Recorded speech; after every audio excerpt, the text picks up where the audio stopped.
আমরা অন্তর্বর্তীকালীন মানে আমাদের যে প্রধান উপদেষ্টা ওনার আহ্বানে আমরা সবাই তো শান্তিপূর্ণভাবে, উনি যখন বলেছেন যে মানে 1 মাস সময় চাই, সেই হিসেবে আমরা সবাই শান্তিপূর্ণভাবেই ছিলাম।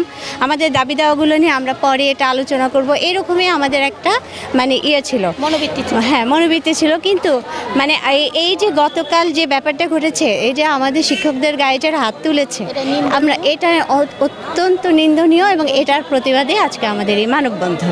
আপনারা ইতিমধ্যে অবগত হয়েছেন, গতকাল আমাদের শিক্ষা ভবনে আমাদের কিছু কুলাঙ্গার মাধ্যমিক উপজেলা শিক্ষা অফিসার নামধারী যারা বিভিন্ন প্রকল্পের মাধ্যমে নিয়োগপ্রাপ্ত, প্রকল্প শেষ হওয়ার সাথে সাথে যাদের চাকরি শেষ হওয়ার কথা, তারা বিভিন্ন উপায়ে ছলচাতুরির আশ্রয় নিয়ে তারা রাজস্ব খাতে চলে যায় এবং তারা বর্তমানে তখন ছিল উপজেলা উপবৃত্তি অফিসার, এখন তারা মাধ্যমিক শিক্ষা অফিসার পদবি ধারণ করে। সেই সাথে শুধু তারা সেখানেই ক্ষান্ত হয়নি, তারা এখন আমাদের সরকার সহকারী জেলা শিক্ষা অফিসার এবং জেলা শিক্ষা অফিসার পদগুলি দখল করতে চায়। এই জন্য তারা ডিজি অফিসে যায়।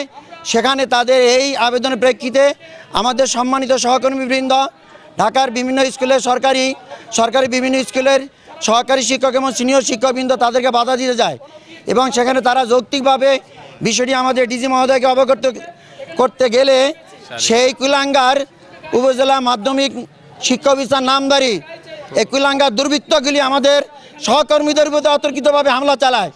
আমরা তার প্রতিবাদে আজকে এই প্রেস ক্লাবের সামনে অবস্থান নিয়েছি।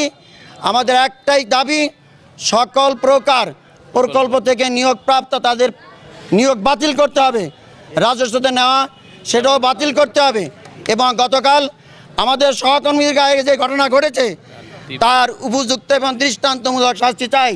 আমরা আজকে একদিনের প্রতীকী কর্মবিরতি পালন করেছি এবং আজকে মানববন্ধনে নেমেছি। আমাদের উদ্দেশ্য হচ্ছে যে আমাদের যে সহকর্মীদেরকে ঢাকায় লাঞ্ছিত করা হয়েছে, আহত করা হয়েছে, তাদের এই আহত হওয়ার আমরা বিচার চাই এবং তাদের বিচার দ্রুত কার্যকর এটা চাই এবং আমাদের যে পদগুলো মাধ্যমিকের, সেই পদগুলো আমাদেরই থাকবে।